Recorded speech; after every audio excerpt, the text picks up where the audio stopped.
चलो स्टार्ट करते हैं। Phylum phylum ASCII helminths. क्या नाम है इसका? ASCII helminths. तो एस्की हेलमेंथिस फाइलम में हम लोग चल रहे हैं। इसको एस्की हेलमेंथिस को हम लोग राउंड वार्म में बोलते हैं। क्या बोलते हैं? राउंड वार्म बोलते हैं। इसको राउंड वार्म इसलिए बोलते हैं कि इनकी बॉडी जो है ना वो राउंड है। जैसे देखो ये मार्कर है, राउंड है ना, ऐसे ही इनकी बॉडी भी कैसी है? गोल मटोला है। इसीलिए इसको क्या बोलते हैं? राउंड वार्म भी बोलते हैं। और इसका इसका जो जो साइंटिफिक नाम है वो क्या है? ASCII helminths. क्या नाम है बेटा साइंटिफिक? इसका नाम क्या है? ASCII helminths. आगे देखते हैं, इसमें तीन एग्जाम्पल है। इसमें तीन एग्जाम्पल है। पहला क्या है बेटा? एस्केरिस, दूसरा है वाउचेरिया और तीसरा है एनसाइक्लोस्टोमेटा। एस्केरिस को राउंड वार्म भी बोलते हैं, वाउचेरिया को फ्लेरियल वार्म भी बोलते हैं और एनसाइक्लोस्टोमेटा को हुक वार्म भी बोलते हैं। तो तीन तीन इसमें एग्जाम्पल है। कौन कौन? पहला हो गया बेटा एस्केरिस, दूसरा हो गया वाउचेरिया और तीसरा हो गया एनसाइक्लोस्टोमेटा। पहला फिर से बोल। एस्केरिस, वाउचेरिया और तीसरा कौन हो गया? एनसाइक्लोस्टोमेटा। आगे चलते हैं। जो बॉडी होता है एस्की हेलमेंथिस का वो सर्कुलर होता है, क्रॉस सेक्शन में गोल दिखता है, इसीलिए इसको क्या बोलते हैं? राउंड वार्म बोलते हैं। इसका कैरेक्टरिस्टिक फीचर का बात करें, जैसे सारे फाइलम में करते हुए आ रहे हैं, तो कैरेक्टरिस्टिक फीचर क्या है बेटा इसका? कि ये जो है फ्री लिविंग हो सकता है, पैरासाइट हो सकता है और क्या हो सकता है? एक्वेटिक हो सकता है। कैसा हो सकता है? फ्री लिविंग मतलब अकेले रह सकता है, पैरासाइट कहें तो किसी एनिमल के बॉडी के अंदर रह सकता है और तीसरा है एक्वेटिक कहें तो पानी के अंदर भी ये रहने के लिए तैयार है। ठीक है, आगे चलते हैं। इसमें देखेंगे organ system level of body organisation है। तो ये वो फाइलम है ना जहाँ पे ऑर्गन सिस्टम सबसे पहले बार देखा गया। इससे पहले ऑर्गन सिस्टम नहीं है बेटा, इसके पहले ऑर्गन सिस्टम कहीं नहीं आया है। ये पहला बार ऑर्गन सिस्टम एस्की हेलमेंथिस में स्टार्ट हुआ है। ऑर्गन सिस्टम यहाँ से स्टार्ट हुआ। एक और चीज़ यहाँ पे आप लोग देखेंगे बेटा, थोड़ा देर के बाद देखेंगे कि यहाँ से कंप्लीट डाइजेस्टिव सिस्टम का भी स्टार्टिंग होता है। किस फाइलम से? एस्की हेलमेंथिस से। तो देखिए ऑर्गन सिस्टम यहाँ पे जो है organ system level of body organisation है। दूसरा क्या है? सिमेट्री। इसका कैसा है? बाइलेटरल सिमेट्री है। तीसरा सिलोम का बात करें तो सूडोसिलोम है। क्या है? सूडोसिलोम है। सूडोसिलोम कहने का मतलब कि देखिए ये क्या हो गया?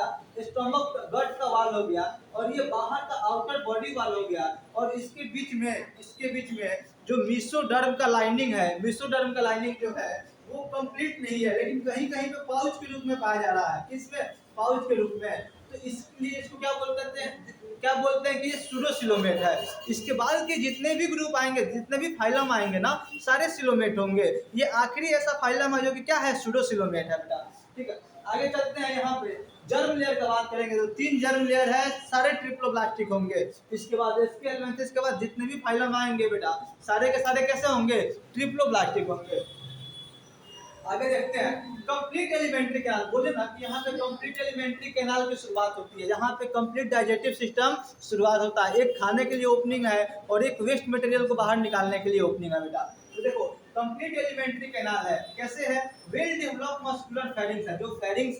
जो फेरिंग्स है जिससे जो फेरिंग जो हमारे अंदर होता है, common passage for food and air, वही यहाँ पे जो फेरिंग्स है वो क्या है? वेल डेवलप मस्कुलर फेरिंग्स है, मसल्स का बना हुआ है। दूसरा क्या? एक्सक्रीटरी पोर। कैसा पोर है इसमें? एक्सक्रीटरी पोर है। एक्सक्रीशन के लिए क्या है? एक्सक्रीटरी पोर है। आगे देखते हैं इसका जो सेक्सेस है वो कैसा है बेटा? सेपरेट और डायोसियस है। जो इसके अंदर सेक्स है, मेल और फीमेल जो है वो दोनों अलग अलग बॉडी में है। जब दोनों मेल और फीमेल अलग अलग बॉडी में रहते हैं तो इस टर्म को क्या बोलते हैं बेटा?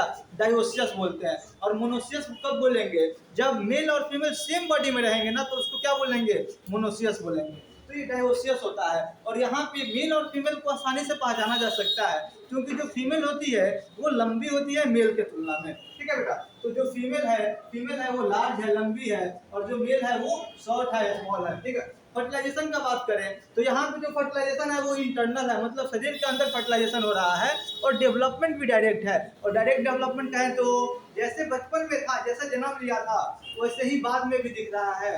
अगर बच्चा जन्म लिया था तो बाद में भी क्या है?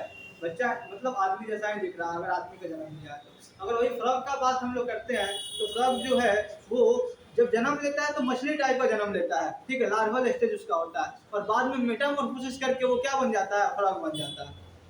आइए इसको फिर से रिवाइज करते हैं। एस्की हेलमेंथिस और राउंड वार्म इसका नाम है। इसका नाम राउंड वार्म इसलिए बोला गया क्योंकि इसका जो बॉडी है वो सर्कुलर इन क्रॉस सेक्शन है। कैसे दिखती है? सर्कल टाइप की दिखती है, इसलिए इसको क्या बोल दिया गया? राउंड वार्म बोल दिया गया। गोल टाइप दिखते हैं, सर्कल नहीं राउंड दिखते हैं, इसलिए इसको क्या बोल दिया गया? राउंड वार्म बोला गया। एग्जांपल होता है एस्केरिस जिसको राउंड वार्म बोलते हैं कॉमन लैंग्वेज में, वाउचेरिया जिसको फिलेरियल वार्म बोलते हैं, एल साइक्लोस्टोमेटा जिसको हुक वार्म बोलते हैं। आगे देखेंगे बेटा, जो बॉडी है इसके लिए एस्की हेलमिंथेस का वो सर्कुलर है क्रॉस सेक्शन में, इसीलिए इसको क्या बोला गया? राउंड वार्म बोला गया। ये कैसे हो सकते हैं? फ्री लिविंग हो सकते हैं, पैरासाइट हो सकते हैं और एक्वेटिक हो सकते हैं। कैरेक्टरिस्टिक फीचर किसी पे भी चार हम जो देख रहे हैं, पहला कैरेक्टरिस्टिक फीचर है बेटा ऑर्गन, और कौन सी इसमें बॉडी ऑर्गेनाइजेशन है, तो यहाँ organ system level of body organisation है। सिमेट्री का बात करें तो बायलेटरल सिमेट्री है। आगे सिलोम का बात करें तो सूडोसिलोमेट है। और चौथा पॉइंट का जर्म लेयर का बात करें तो ये ट्रिप्लोब्लास्टिक है। आगे देखते हैं, यहाँ पे एलिमेंट्री कैनाल जो है वो कंप्लीट एलिमेंट्री कैनाल है। एलिमेंट्री कैनाल कंप्लीट होने का मतलब होता है बेटा कि एक ओपनिंग है जहाँ से खाना खा रहा है और दूसरा ओपनिंग है जहाँ से वेस्ट मटेरियल को बाहर निकाल रहा है। इसके बाद आगे देखते हैं कि जो इसमें सेक्सेस है वो सेपरेट है, मतलब मेल और फीमेल दोनों अलग अलग बॉडी में है, इसीलिए इसको क्या बोलते हैं? डायोसियस बोलते हैं। मेल जो होता है वो शॉर्ट होता है, फीमेल जो होती है वो लंबी होती है। फर्टिलाइजेशन का बात करें तो यहाँ इंटरनल फर्टिलाइजेशन है, और डेवलपमेंट देखें तो कैसा डेवलपमेंट है? डायरेक्ट डेवलपमेंट है। और ऐसे इसका हेलमिंथेस खत्म हुआ। ठीक है, अब नेक्स्ट फाइलम नेक्स्ट क्लास में।